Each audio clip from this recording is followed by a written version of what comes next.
Hi friends, എല്ലാവർക്കും great eagle tech coach charting powered by മല്ലോ market profile weekly MCX റിവ്യൂയിലേക്ക് ഏവർക്കും സ്വാഗതം.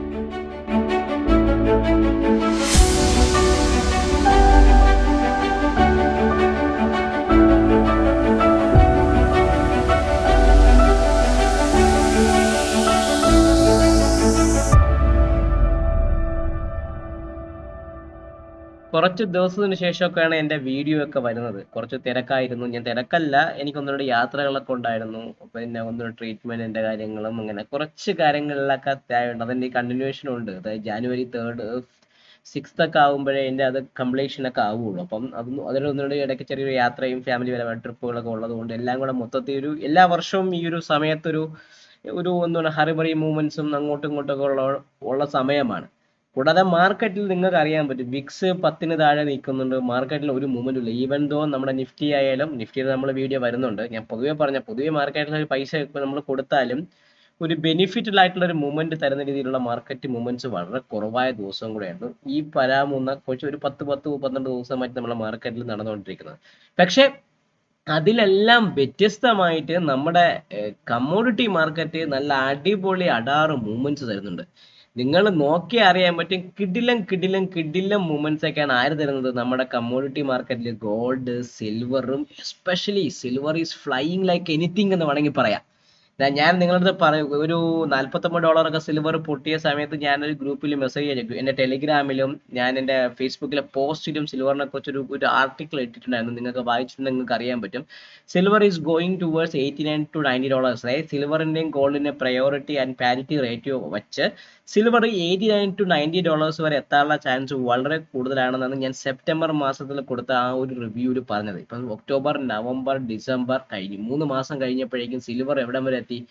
$79.2. അത് ഓൾമോസ്റ്റ് ഹൈ $79.52 ഭാഗത്തേക്ക് സിൽവർ എത്തി ക്ലോസ് ചെയ്തു. സിൽവർ ചുരുക്കി പറഞ്ഞാൽ $30 സിൽവർ ഞാൻ ആ പറഞ്ഞ മന്ത്ലി വ്യൂവിന്റെ മുകളിലേക്ക് സിൽവർ കയറിയിരിക്കുന്നത്. സോ സിൽവർ ഒരു ഫ്ലൈയിങ്, അതായത് ഒരു top performer of the year എന്ന് പറഞ്ഞാൽ ഏറ്റവും കൂടുതൽ ഞാൻ പറയുന്നത് സിൽവർ ഈ 2025 ഞാൻ ഏറ്റവും കൂടുതൽ പറയുന്നത് സിൽവറിനെ കുറിച്ചായിരിക്കും. Silver is a top performer in this current market. നിഫ്റ്റിയൊക്കെ മാറി ഇൻഡെക്സ് തിരിച്ചു കയറി മണ്ടയിലൊക്കെ എത്തിയിട്ടുണ്ടെങ്കിൽ പോലും എന്റെ പോർട്ട്ഫോളിയോ ഒക്കെ 18%, 23% മൈനസിലേക്കാണ് ഇക്വിറ്റി പോർട്ട്ഫോളിയോ കിടക്കുന്നത്. എന്റെ ഓൺ പോർട്ട്ഫോളിയോ ഞാൻ 24,400 ഭാഗത്ത് 24,600 ഭാഗത്തേക്ക് ഇനിഷ്യേറ്റ് ചെയ്ത mid cap and small cap positions still എനിക്ക് 19% മൈനസ് നിൽക്കുകയാണെന്ന് പറയുന്ന സമയത്ത് നിങ്ങൾ ആലോചിച്ച് നോക്കുക. അന്ന് 139, 140 റേഞ്ചിനൊക്കെ ഞാൻ വാങ്ങിച്ച സിൽവർ ബീസ് ഇപ്പൊ 210 മുകളിലായി. തിങ്കളാഴ്ച ആകുമ്പോൾ അത് 220 ആവും, 215 ആ ഭാഗത്തേക്കൊക്കെ എത്തും. ചുരുക്കി പറഞ്ഞാൽ 140 വാങ്ങിച്ച സിൽവർ ബീസ് 210 മുകളിൽ പോയത് എനിക്ക് ഓൾമോസ്റ്റ് ഒരു 50% റിട്ടേൺ എനിക്ക് ആര് തന്നു? സിൽവർ ബീസ് തന്നിട്ടുണ്ട്. പക്ഷേ ഇൻഡെക്സിനെ മാനേജ് ചെയ്തിട്ടുണ്ട് അവന്മാര്. പക്ഷെ ഒരു സ്റ്റോക്ക് പോലും നല്ല രീതിയിൽ കയറി പോയിട്ടില്ല. സ്റ്റിൽ എൻ്റെ ഇക്വിറ്റി പോർട്ട്ഫോളിയോ മൈനസിലാണ്. But I got a great trades in silver bees. അതെന്റെ പോർട്ട്ഫോളിയോ നല്ല രീതിയിൽ സപ്പോർട്ട് ചെയ്തിട്ടുണ്ട്. അപ്പൊ ചുരുക്കി പറഞ്ഞാൽ പൊതുവെ MCX കാർക്ക് കഴിഞ്ഞൊരു 4 മാസം, ഒരു 5 മാസം ചാകരകളുടെ മാസമായിരുന്നു. നാച്ചുറൽ ഗ്യാസിലൊക്കെ ഹെവി മൂവ്മെന്റ്സ്, അപ്പ് സൈഡ് വന്നു, ഡൗൺ സൈഡ് വന്നു, വളരെ കിടില മൂവ്മെന്റ്സ് നാച്ചുറൽ ഗ്യാസ് വന്നു. ക്രൂഡ് ഒരു റേഞ്ച് ഒക്കെ മെയിൻറ്റെയിൻ ചെയ്ത് പൊക്കോണ്ടിരിക്കുന്നല്ലാതെ ക്രൂഡിലങ്ങനെ വലിയൊരു മെച്ചമുള്ള ട്രേഡ്സ് ഒന്നും വലിയ രീതിയിൽ കിട്ടിയിട്ടില്ല. പക്ഷെ natural gas, natural gas, gold and silver, precious മെറ്റൽസിലും ഗോൾഡും സിൽവറും എനർജി സെക്ടറിൽ നാച്ചുറൽ ഗ്യാസും വണ്ടർഫുൾ ട്രേഡ്സ് തന്ന ഒരു ക്വാർട്ടർ ആയിരുന്നു ഈ കഴിഞ്ഞു പോയ മാസങ്ങള്. അടിപൊളി നല്ല മൂവ്മെന്റ്സ് കിട്ടിയ ട്രേഡിംഗ് ആണ്. നല്ല രീതിയിൽ പോയി. ഇപ്പൊ ഞാൻ ഈ പറയാൻ പോകുന്നത് ഈ വരാൻ പോകുന്ന 2 ആഴ്ച അല്ലെങ്കിൽ ഒരാഴ്ചത്തേക്കുള്ള നിഫ്റ്റിയുടെ ഈ ഒരു 1.5 ആഴ്ചത്തേക്കുള്ള ഗോൾഡ്, സിൽവർ, പ്രഷ്യസ് മെറ്റൽസിന്റെയും അതേപോലെ നമ്മുടെ ഏതാണ് ഈ എനർജി സെക്ടേഴ്സിലായ ക്രൂഡ് ഓയിലിന്റെ, നാച്ചുറൽ ഗ്യാസിന്റെ വ്യൂസ് ആണ് ഞാൻ കൃത്യമായിട്ട് പറയാൻ പോകുന്നത്. നിങ്ങൾ നോക്കിയാൽ നിങ്ങൾക്ക് അറിയാൻ പറ്റും. ഞാനൊരു മിനിറ്റിൽ എൻ്റെ നമ്മളെ ബുക്സ് എടുക്കാം. ആ ബുക്സിൽ ഞാൻ വ്യക്തമായിട്ട് എല്ലാ കാര്യങ്ങളും എഴുതി വെച്ചിട്ടുണ്ടാവും. ആ ബുക്സിനകത്ത് എന്തൊക്കെ കാര്യങ്ങൾ ഉണ്ടാവും, ഞാൻ നിങ്ങൾക്ക് പറയാം. എല്ലാ ദിവസവും, എല്ലാ മാസങ്ങളിലും, എല്ലാ വീക്കുകളിലും ഞാൻ ഇങ്ങനെ ഒരു ബുക്കുകൾ എഴുതി വെക്കാറുണ്ട്. എഴുതി വെക്കുന്നത് വേറെ ഒന്നിനും വേണ്ടിയിട്ടില്ല, നമ്മുടെ ഈ ഒരു മൂവ്മെന്റ് ആക്ടിവിറ്റികൾ എന്തൊക്കെയാണ് നടക്കുന്നത് അങ്ങനെയുള്ള കാര്യങ്ങളൊക്കെ കുറിച്ച് അറിയാൻ വേണ്ടിയിട്ട് മാത്രം ഈ വീക്കിൽ. ചുരുക്കി പറഞ്ഞ ഓവറാളില് നമുക്ക് എന്താണ് ഹോളിഡേ മൂവ്മെന്റ് മാർക്കറ്റിൽ സ്റ്റാർട്ട് ചെയ്ത് തുടങ്ങിയിട്ടുണ്ട്. പക്ഷേ അത് സിൽവറിനോ MCXന്റെ മാർക്കറ്റിനോ അങ്ങനെ ഒരു ഹോളിഡേ മൂഡ് ആക്ടിവേറ്റ് ആയിട്ടില്ല. കാരണം അതൊരു ഹെഡ്ജിങ് ഫണ്ട് എന്ന രീതിയിലേക്ക് ഗോൾഡിനും സിൽവറിനെയും ഇവർ യൂസ് ചെയ്യുന്നത് കൊണ്ട് അത് ആ ഒരു പോസിറ്റീവ് രീതിയിലേക്കാണ് മാർക്കറ്റിൽ പോയിക്കൊണ്ടിരിക്കുന്നത്. സോ നമുക്ക് നോക്കേണ്ട ക്രൂഡ് ഓയിൽ. ആദ്യം നമുക്ക് ക്രൂഡ് ഓയിൽ തുടങ്ങാം. ക്രൂഡ് ഓയിലിൽ കഴിഞ്ഞ വെള്ളിയാഴ്ച ഒരു ഹെവി സെല്ലിങ്ങോട് വന്നു, ഒരു ഹെവി ഒരു ട്രെൻഡ് ഡൗൺ ആയിട്ട് താഴേക്ക് ഇറങ്ങി. ട്രെൻഡ് അല്ല, ന്യൂട്രൽ എക്സ്ട്രീം ഡൗൺ എന്നൊക്കെ വേണമെങ്കിൽ പറയാം. ഏറ്റവും കൂടുതൽ ഹയസ്റ്റ് വോളിയം സെല്ലിംഗ് വന്നേക്കുന്നത് 5272 ഭാഗത്തേക്ക് വന്നിട്ടുണ്ട്. അപ്പോൾ ഓവറാൾ നിങ്ങൾ നോക്കിക്കഴിഞ്ഞാൽ ഒരു ക്രൂഡ് ഓയിൽ എന്ന് പറഞ്ഞാൽ ഇതാണ് നമ്മുടെ മൺഡേയിൽ തുടങ്ങി. ഈ ആഴ്ച കഴിഞ്ഞു പോയ ആഴ്ചയിൽ 4 ദിവസമേ ഉള്ളൂ. ക്രിസ്മസ് ഹോളിഡേ കാരണം ഒരു ദിവസം അവധിയായിരുന്നു. സോ ഒരു നോർമൽ വേരിയേഷൻ അപ്പായിരുന്നു ക്രൂഡ് ഓയിലിനെ സംബന്ധിച്ച് വന്നേക്കുന്നത്.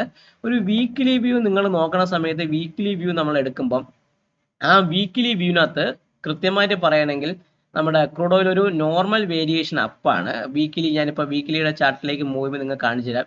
ഒരു നോർമൽ വേരിയേഷൻ അപ്പാണ്, അല്ലെങ്കിൽ neutral extreme down. Weekly basis പറയുന്ന സമയത്ത് ക്രൂഡ് ഓയിൽ ഒരു ന്യൂട്രൽ എക്സ്ട്രീം ഡൗൺ ആയ വീക്കാണ്. POC നിൽക്കുന്ന 5278 ഭാഗത്ത്, അതായത് വെള്ളിയാഴ്ചത്തെ POCയുടെ ഭാഗത്ത് തന്നെ ഹെവി ആയിട്ടുള്ള സെല്ലിംഗ് വന്നിരിക്കുന്നത്. പക്ഷേ നമ്മുടെ വോളിയം പ്രൊഫൈലിലെ POC നിൽക്കുന്ന 5232 ഭാഗത്തുമാണ് നിൽക്കുന്നത്. സോ നമ്മുടെ ക്രൂഡ് ഓയിൽ ക്ലോസ് ചെയ്തിരിക്കുന്ന 5180 ഭാഗത്താണ്. അപ്പം ചുരുക്കി പറഞ്ഞാൽ ക്രൂഡ് ഓയിലിനെ സംബന്ധിച്ച് ഈ 5092 എന്ന് പറഞ്ഞ ഈ ഒരു ഏരിയ നിങ്ങൾ അറിയാം. കഴിഞ്ഞ വീക്കിന്റെ ഈ ഒരു ഏരിയ 5100 തൊട്ട് 5040 ഒരു ഡിമാൻഡ് സോണാണ്. അവിടെ നിന്നാണ് മാർക്കറ്റ് കയറിപ്പോയത്. ഇനി ഹെവി സെല്ലിംഗ് വരികയാണെങ്കിൽ ഈ ഒരു ടെസ്റ്റ്, അതായത് 5080 ഭാഗത്തേക്ക് ക്രൂഡ് ഓയിൽ എത്താനുള്ള ചാൻസ് കൂടുതലാണ്. ആ ഭാഗത്തേക്ക് ഞാൻ വരുന്ന സമയത്ത് ഒരു ഡിപ്പ് ബൈയിങ്ങിനെ കുറിച്ചായിരിക്കും ഞാൻ ചിന്തിക്കുന്നത്. ചുരുക്കി പറഞ്ഞാൽ 5080 ഭാഗത്തേക്ക് ക്രൂഡ് ഓയിൽ വരികയാണെങ്കിൽ ഞാൻ അവിടെ ഒരു ഡിപ്പ് ബൈയിങ്ങിനെ കുറിച്ച് മാത്രമായിരിക്കും ചിന്തിക്കുന്നത്. ഇനി ക്രൂഡ് ഓയിലിനെ സംബന്ധിച്ച് ഒരു ട്രേഡബിൾ ആക്ഷൻ എന്ന് പറഞ്ഞാൽ 5172 താഴെ ക്ലോസ് ചെയ്യുന്നുണ്ടെങ്കിൽ ക്രൂഡ് ഓയിൽ ഇങ്ങോട്ട് പോവാം. ഈ വാല്യൂ ഏരിയ ഹൈ ആയ 5111ഉം അതിന് താഴെ ഈ 5093ഉം അതിന് താഴെ ഈവൻ താഴോട്ട് എങ്ങോട്ട് പോവാം, ഈ 5040യുടെ ഭാഗത്തേക്കും ടെസ്റ്റ് ചെയ്യാനുള്ള ചാൻസ് ഉണ്ട്. പക്ഷെ ഞാൻ എന്ത് ചെയ്യുന്നത് വെച്ചാൽ ഈ 5080 ഭാഗത്തേക്ക് എത്തുന്ന ക്രൂഡ് ഓയിൽ ഞാൻ ബൈയിങ്ങിനെ കുറിച്ചായിരിക്കും ചിന്തിക്കുന്നത്. ന്യൂട്രൽ സ്ട്രീം ഡൗൺ ആയ വീക്ക് ആയതുകൊണ്ട് നിങ്ങൾക്ക് അറിയാം ന്യൂട്രൽ സ്ട്രീം ഡേയ്സ് എന്ന് പറഞ്ഞാൽ ഓൺ ഗീവ് ഫോളോ അപ്പ്, അതായത് 91% സമയത്ത് ഞാൻ ഫോളോ അപ്പ് തരാത്തത് കൊണ്ട് മാർക്കറ്റ് ക്യാൻ റിവേഴ്സ്, അതായത് 5220 മുകളിൽ 5216 മുകളിൽ നിൽക്കുകയാണെങ്കിൽ തിരിച്ച് കയറി 5232ഉം അതിന് മുകളിൽ 5272 ഭാഗത്തേക്കും ടെസ്റ്റ് ചെയ്യാനുള്ള ചാൻസ് കൂടുതലായിരിക്കും. സോ ഞാനൊരു ഡിപ്പ് ബൈയിങ്ങിലായിരിക്കും ക്രൂഡ് ഓയിലിനെ കുറിച്ച് ചിന്തിക്കുന്നത്. ഒരു എന്താണ് സെല്ലിങ്ങിന്റെ ഒരു മൂവ്മെന്റ്സ് ഞാൻ നോക്കുന്നില്ല. ഇവ എടുക്കാം 5270 താഴെ, അല്ലെങ്കിൽ 5160 താഴെ നിൽക്കുകയാണെങ്കിൽ ഈ 5080 വരെ 8890 വരെ ടെസ്റ്റ് ചെയ്യാനുള്ള ചാൻസും വളരെയധികം ക്രൂഡ് ഓയിലിനെ സംബന്ധിച്ച് കൂടുതലായിരിക്കും. ഇതാണ് എനിക്ക് ക്രൂഡ് ഓയിലിനെ സംബന്ധിച്ചുള്ള ഒരു വ്യൂവൽ ഷിപ്പ് ഞാൻ പറയുന്നത്. ഇനി നാച്ചുറൽ ഗ്യാസിനെ കുറിച്ച് പറയുമ്പോൾ നാച്ചുറൽ ഗ്യാസ് ഒരു ഹെവി സെല്ലിങ്ങോട് കൂടിയാണ് കഴിഞ്ഞ ആഴ്ച. നിങ്ങൾ നോക്കിയറിയാം നാച്ചുറൽ ഗ്യാസ് പക്ക ഒരു ഒരു സെല്ലിംഗ് ഒക്കെ കൃത്യമായിട്ട് അവൻ നാച്ചുറൽ ഗ്യാസ് കാണിച്ചിട്ടുണ്ടായിരുന്നു. അപ്പൊ ഞാൻ ഈ പ്രൊഫൈലിലൊന്ന് മെർജ് ചെയ്യുമ്പോൾ നിങ്ങൾക്ക് അറിയാൻ പറ്റും. ഓക്കെ, നാച്ചുറൽ ഗ്യാസ് കഴിഞ്ഞ തിങ്കളാഴ്ച ഇവിടെ നിന്നാണ് തുടങ്ങിയത്. ഒരു നോർമൽ വേരിയേഷൻ അപ്പ് വീക്ക് ആയിരുന്നു. അവൻ കുറച്ച് ഫില്ലിംഗ് ഒക്കെ തടഞ്ഞിട്ട് പോയി. പക്ഷേ ഈ ട്യൂസ്ഡേയുടെ ഈ ഒരു POCയുടെ ഭാഗത്തോട് ജമ്പ് നടത്തിയിട്ട് മാർക്കറ്റ് കയറിപ്പോയി. വെനസ്ഡേ ആൻഡ് തേഴ്സ്ഡേ അവധിയായിരുന്നു. ഫ്രൈഡേയിലും ഈ ഒരു 5383 ഭാഗത്തൊക്കെയാണ് നാച്ചുറൽ ഗ്യാസ് ക്ലോസ് ചെയ്തിരിക്കുന്നത്. അപ്പൊ നമുക്ക് നോക്കേണ്ടത് നാച്ചുറൽ ഗ്യാസിനെ സംബന്ധിച്ച് ഇത് ഡിസംബർ മാസ ഫ്യൂച്ചറാണ്. ഇത് കഴിഞ്ഞു. ഇനി നിങ്ങൾ നോക്കേണ്ടത്, ഇപ്പൊ ഞാൻ തൽക്കാലത്തേക്ക് ഇത് natural gas second entry contract ഇട്ടേക്കും കൂടെ ഓട്ടോമാറ്റിക്കായി തിങ്കളാഴ്ച മുതൽ ഫസ്റ്റ് കോൺട്രാക്ട് ആകുമ്പോൾ നമ്മളെ ജാനുവരി കോൺട്രാക്റ്റിന് വരും. ജാനുവരി കോൺട്രാക്ട് ഒരു നോർമൽ വേരിയേഷൻ അപ്പായിരുന്നു. ഓൾമോസ്റ്റ് 351 ഭാഗത്തൊക്കെയാണ് അവൻ ക്ലോസ് ചെയ്തിരിക്കുന്നത്. 2 ദിവസം ഒരു റേഞ്ച് തന്നെ കൃത്യമായി നാച്ചുറൽ ഗ്യാസ് പിടിച്ചിട്ടുണ്ട്. നാച്ചുറൽ ഗ്യാസിനെ സംബന്ധിച്ച് ഞാൻ ഇനി ഫ്രഷ് ബൈ എന്ന് പറഞ്ഞാൽ, എന്നെ സംബന്ധിച്ച് പറയുകയാണെങ്കിൽ നാച്ചുറൽ ഗ്യാസിൽ ഒരു ബൈ എന്ന് പറഞ്ഞാൽ ഈ ഒരു നാച്ചുറൽ ഗ്യാസ് കൃത്യമായ ഒരു ട്രെൻഡ് നോർമൽ വേരിയേഷൻ അപ്പായിട്ട് POCയുടെ ഭാഗത്തൊക്കെ തന്നെയാണ് അവൻ കൃത്യമായിട്ട് ക്ലോസ് ചെയ്യുന്നത്. 350 ഭാഗത്താണ് POC വരുന്നത്. 50 ഭാഗത്ത് ഓൾമോസ്റ്റ് വോളിയം പ്രൊഫൈൽ POC ആ ഭാഗത്താണ്. അവിടെ തന്നെയാണ് അവൻ നാച്ചുറൽ ഗ്യാസ് ക്ലോസ് ചെയ്തിരിക്കുന്നത്. ചുരുക്കി പറഞ്ഞ നാച്ചുറൽ ഗ്യാസ് എന്നാണ് സ്റ്റിൽ ഒരു റേഞ്ച് ചെയ്യാം. എന്നെ സംബന്ധിച്ച് ഞാൻ പറയുകയാണെങ്കിൽ 360 മുകളിൽ അവൻ സസ്റ്റെയിൻ ചെയ്യുന്നുണ്ടെങ്കിൽ നാച്ചുറൽ ഗ്യാസ് 358 360 മുകളിൽ നിൽക്കുകയാണെങ്കിൽ ഈ ഒരു സിംഗിൾ പ്രിന്റ് ഏത് ദിവസം വന്ന സിംഗിൾ പ്രിന്റ് ആണ്? ഡിസംബർ മാസം 8 വീക്കിൽ ആ സ്റ്റാർട്ട് ചെയ്ത സിംഗിൾ പ്രിന്റിന്റെ ഭാഗത്തേക്ക് വരാം, അതായത് 364ന്റെ ഭാഗത്തേക്ക് അതിന് മുകളിൽ സസ്റ്റെയിൻ ചെയ്യുന്നുണ്ടെങ്കിൽ ഈ ഒരു പി ഒ സി നിങ്ങൾ കാണുന്നതായിരിക്കും 382 എന്ന് പറഞ്ഞ ഈ ഒരു ഭാഗത്തേക്ക് നാച്ചുറൽ ഗ്യാസ് വരാനുള്ള ചാൻസ് വളരെയധികം കൂടുതലാണ്. ചുരുക്കി പറഞ്ഞാൽ നാച്ചുറൽ ഗ്യാസിനെ സംബന്ധിച്ച് പറയുകയാണെങ്കിൽ 358 360 മുകളിൽ നിൽക്കുകയാണെങ്കിൽ ഈ ഒരു single print weekly single print 364 അതിന് മുകളിൽ ഈ ഒരു വീക്ക്ലി പി ഒ സി ആയ ഒരു പി ഒ സിയുടെ ഭാഗത്തേക്ക് ഒരു മീൻ റിവേഴ്സൽ 380ന്റെ ഭാഗത്തേക്ക് നിൽക്കാനുള്ള ചാൻസ് കൂടുതലാണ്. പിന്നെ 350 ഈ വീക്കിന്റെ പി ഒ സിക്ക് താഴെ നിൽക്കുകയാണെങ്കിൽ നാച്ചുറൽ ഗ്യാസ് എവിടം വരെ വരാം? ഈ 335 വരെ ടെസ്റ്റ് ചെയ്യാനുള്ള ചാൻസ് ഉണ്ട്. ഈ 335 പൊട്ടുകയാണെങ്കിൽ മാത്രമേ ഒരു സെല്ലിങ് വന്ന് പഴയ ഈ വീക്കിൽ കഴിഞ്ഞു പോയ 313ന്റെ ഭാഗത്തേക്ക്, അതായത് ഈ ഒരു വീക്കിലി ലോയുടെ ഭാഗത്തേക്ക് ടെസ്റ്റ് ചെയ്യാൻ പറ്റുള്ളൂ. അപ്പം ചുരുക്കി പറഞ്ഞാൽ 350 താഴെ നിൽക്കുകയാണെങ്കിൽ ഈ ഒരു റൊട്ടേഷൻ ആയിരിക്കും നാച്ചുറൽ ഗ്യാസ് ഞാൻ കൂടുതൽ പ്രതീക്ഷിക്കുന്നത്. ഇതാണ് നാച്ചുറൽ ഗ്യാസിനെ സംബന്ധിച്ചുള്ള എൻ്റെ ഒരു വീക്കിലി വ്യൂ. ഇനി നമ്മുടെ ഏറ്റവും വലിയ സ്റ്റാർ ആയ ഗോൾഡിലോട്ട് പോകാൻ, ആ സ്റ്റാർ ലാസ്റ്റ് പെർഫോമർ ആണ് XAUSD ഗോൾഡ്. സോ ഗോൾഡ് നിങ്ങൾ നോക്കിക്കഴിഞ്ഞാൽ XAUS നിങ്ങൾ നോക്കിക്കഴിഞ്ഞാൽ ഒരു ട്രെൻഡ് അപ്പായ ഒരു വീക്കായിരുന്നു. കിഡിലൻ ട്രെൻഡ് അപ്പായ വീക്കായിരുന്നു. ഒരു വോളിയം പ്രൊഫൈലിൽ നിൽക്കുന്നത് ഈ 4400. ഇപ്പോഴും നിങ്ങളെ ഈ വീക്കിന്റെ അല്ലെങ്കിൽ ഈ 2-3 ദിവസത്തെ വോളിയത്തിൻ പ്രൊഫൈലിന്റെ പി ഒ സി വരുന്നത് തന്നെ 4484ന്റെ ഭാഗത്താണ്. നമ്മളെ കഴിഞ്ഞുപോയ ഫ്രൈഡേയിൽ ഒരു ഹെവി അപ്സൈഡ് ഒക്കെ വന്നെങ്കിൽ കൂടി അവന്റെ പി ഒ സി 45 ഒൺസുകളുടെ ഭാഗത്തും മാർക്കറ്റ് ക്ലോസ് ചെയ്തിരിക്കുന്ന 4532ന്റെ ഭാഗത്താണ്. വീക്കിൽ നിങ്ങൾ നോക്കുകയാണെങ്കിൽ ട്രെൻഡ് അപ്പായ ഒരു വീക്കാണ്, പക്ക ഒരു ട്രെൻഡ് അപ്പായ വീക്കാണ്. പി ഒ സി വന്നേക്കുന്നത് 4480ന്റെ 86ന്റെ ഭാഗത്താണ് വീക്കിലി പി ഒ സി വന്നേക്കുന്നത്. അവിടെ തന്നെയാണ് വോളിയം പ്രൊഫൈലിലെ പി ഒ സിയും വന്നേക്കുന്നത്. ചുരുക്കി പറഞ്ഞ ഒരു ഹെവി മൊമെന്റം കാണിച്ചൊരു വീക്കായിരുന്നു ഗോൾഡ്. കഴിഞ്ഞ നമ്മുടെ എന്താണ് ദീപാവലി സമയത്ത് വന്നൊരു ഹൈ ഉണ്ടല്ലോ, ആ 4390 എന്ന് പറഞ്ഞാൽ ആ ഹൈക്ക് മുകളിൽ അവൻ കൃത്യമായിട്ട് കംഫർട്ടബിൾ ആയിട്ട് ക്ലോസ് ചെയ്ത ഒരു വീക്കും കൂടെ ആയിരുന്നു ഈ കഴിഞ്ഞു പോയ വീക്ക്. എത്രയോ മാസങ്ങൾക്ക് ശേഷം ഇപ്പോഴാണ് സിൽവർ അതൊക്കെ ബ്രേക്ക് ചെയ്ത് കുറെ 54 ബ്രേക്ക് ചെയ്ത് 79 എത്തി. പക്ഷെ ഗോൾഡ് ഇപ്പോഴാണ് ഈ വീക്കിലാണ് ഈ ഒരു കംഫർട്ടബിൾ ആയിട്ട് ഈ ഒരു 4400 എന്ന് പറഞ്ഞ ആ ഒരു ലെവലിന് മുകളിൽ അവൻ കൃത്യമായിട്ട് ക്ലോസ് ചെയ്തിരിക്കുന്നത്. അപ്പൊ ഗോൾഡിനെ സംബന്ധിച്ച് ഞാൻ പറയുകയാണെങ്കിൽ 4540 നിങ്ങൾ കാണും ഈ ഒരു ഇമ്പോർട്ടന്റ് ഏരിയ 4540ക്ക് മുകളിൽ സസ്റ്റെയിൻ ചെയ്യുന്നുണ്ടെങ്കിൽ ഫ്രഷ് മൊമെന്റം, അതായത് അപ്സൈഡ് കൂടുതൽ മുകളിലോട്ട് പോകാൻ 4400 4400 മുകളിൽ 4540 മുകളിൽ നിൽക്കുകയാണെങ്കിൽ 4590 4640 ഈവൻ ദോ 4600 അതിന് മുകളിലും പോകാനുള്ള ചാൻസ് ഗോൾഡിനെ സംബന്ധിച്ച് കൂടുതലായിരിക്കും. സോ ഗോൾഡിന് ഫ്രഷ് ബൈ നിങ്ങൾ സജസ്റ്റ് ചെയ്യുന്നുണ്ടെങ്കിൽ, ബ്രേക്ക്ഔട്ട് ബൈ എന്ന് പറയുന്ന രീതിയിൽ നിങ്ങൾ നോക്കുന്നുണ്ടെങ്കിൽ $4540 മുകളിൽ സസ്റ്റെയിൻ ചെയ്യുന്നുണ്ടെങ്കിൽ മാത്രമേ XAUSD നിങ്ങൾ ഗോൾഡ് എടുത്താൽ മതി. അത് വെച്ച് നിങ്ങൾക്ക് ഇവിടുത്തെ MCX മാർക്കറ്റിലെ ഓപ്ഷൻസിലേക്ക് ട്രൈ ചെയ്യാം. ഇതാണ് എനിക്ക് ഗോൾഡിനെ സംബന്ധിച്ചുള്ള അപ്സൈഡ് വ്യൂ പറയുന്നത്. ഇനി ഡൗൺ സൈഡ് വ്യൂ എന്ന് പറയുന്നു, ഈ 4460 പൊട്ടിയാൽ മാത്രമേ ഞാനൊരു സെല്ലിങ്ങിനെ കുറിച്ച് ചിന്തിക്കുന്നുള്ളൂ. ഈ 4460 പൊട്ടുകയാണെങ്കിൽ ഗോൾഡില് ഈ ഒരു സിംഗിൾ പ്രിന്റ് ഫില്ല് ചെയ്ത് അപ് ടു ഈ 4327 വരെ വേണമെങ്കിൽ ടെസ്റ്റ് ചെയ്യാൻ പറ്റും. അപ്പോൾ 4460 താഴെ ഗോൾഡ് നിൽക്കുന്നുണ്ടെങ്കിൽ ഒരു സെല്ലിങ് സ്റ്റാർട്ട് ചെയ്ത് ഈ ഒരു സിംഗിൾ പ്രിന്റ് 4373 4351 4320ന്റെ ഭാഗത്തേക്ക് 2730ന്റെ ഭാഗത്തേക്ക് വരാം.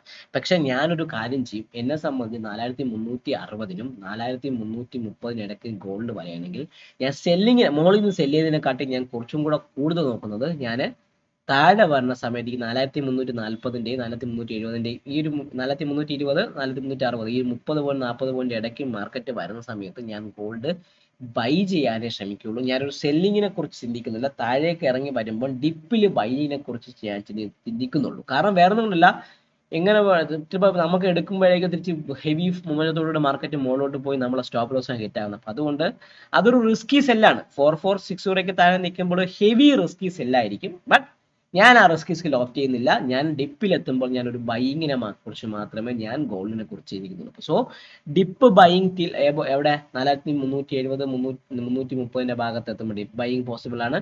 ഇല്ല എങ്കിൽ 4540ക്ക് മുകളിൽ സസ്റ്റെയിൻ ചെയ്യുന്നുമ്പോൾ ബ്രേക്ക്ഔട്ട് ബൈയിങ്ങിനെ കുറിച്ച് ചിന്തിക്കാം. അപ്പോൾ ഇതായിരിക്കും ഞാൻ ഗോൾഡിനെ സംബന്ധിച്ച് പ്ലാൻ ചെയ്യുന്ന എൻ്റെ ഈ ഒരു വീക്കിലി വ്യൂ. നമ്മുടെ സ്റ്റാർ പെർഫോമർ ആയ സിൽവറിന്റെ ഭാഗത്തേക്ക് നമ്മൾ എത്താം. ഇപ്പൊ സിൽവർ നിങ്ങൾ നോക്കിക്കഴിഞ്ഞാൽ സിൽവർ ഈ ആഴ്ച ഒരു ഹെവി അപ്സൈഡ് മൂവ്മെന്റ്, ഈ തിങ്കളാഴ്ച ഒരു പയ്യെ തുടങ്ങിയതാണ്. പക്ഷെ ഒരു കിഡിലോട് കിഡിലം നിങ്ങൾ നോക്കി ട്രെൻഡ് അപ്പായിരുന്നു ഫ്രൈഡേ.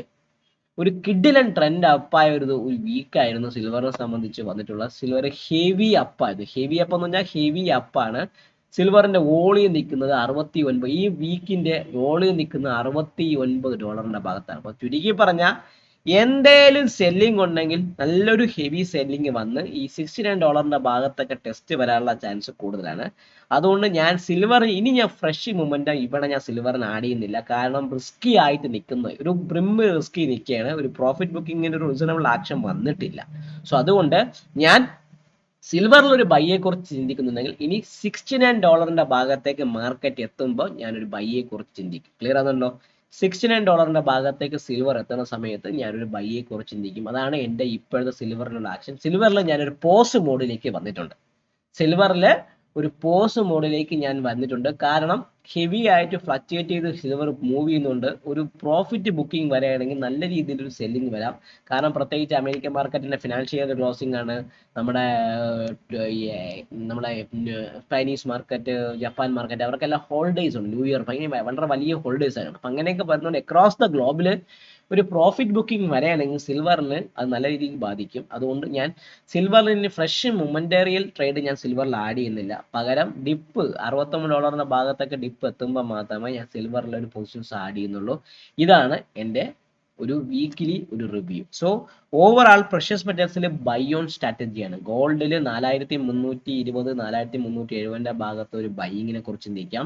സിൽവറിൽ $69 ഭാഗത്തും $64 ഭാഗത്തൊക്കെ എത്തുമ്പോൾ സിൽവറിൽ ഒരു ബൈയെ കുറിച്ച് ചിന്തിക്കും. പ്രഷ്യസ് മെറ്റലിൽ ഞാൻ ബൈ ഓൺ ഡിപ്പാണ്. പിന്നെ ക്രൂഡില് 5050 5050 ആ ഭാഗത്ത് 5050 ഭാഗത്ത് ക്രൂഡ് ഓയിൽ എത്തുന്ന സമയത്ത് അവിടെ ഞാൻ ഒരു ബൈയെ കുറിച്ച് മാത്രമേ ചിന്തിക്കുന്നുള്ളൂ. നാച്ചുറൽ ഗ്യാസിൽ 360 360 മുകളിൽ നാച്ചുറൽ ഗ്യാസ് സസ്റ്റെയിൻ ചെയ്യുന്നുണ്ടെങ്കിൽ മാത്രം ഒരു ഹെവി ഒരു അപ്വേർഡ് മൊമെന്റം വരാം. ആ മൊമെന്റം 360 മുകളിൽ നിൽക്കുകയാണെങ്കിൽ ഒരു ഷോർട്ട് കവർ റാലി നമ്മൾ ഈ 8 ഡിസംബറിൽ വന്ന ഹെവി സെല്ലിംഗ് വന്ന ഈ ഒരു പ്രൊഫൈലിന്റെ കുറച്ച് ഭാഗത്തേക്ക് ഷോർട്ട് കവറിംഗ് റാലി വേണമെങ്കിൽ വരാനുള്ള ചാൻസ് കൂടുതലാണ്. അപ്പോൾ ചുരുക്കി പറഞ്ഞാൽ 360 മുകളിൽ സസ്റ്റെയിൻ ചെയ്യുന്നുണ്ടെങ്കിൽ നാച്ചുറൽ ഗ്യാസിൽ ഷോർട്ട് കവറിംഗ് റാലി വരും.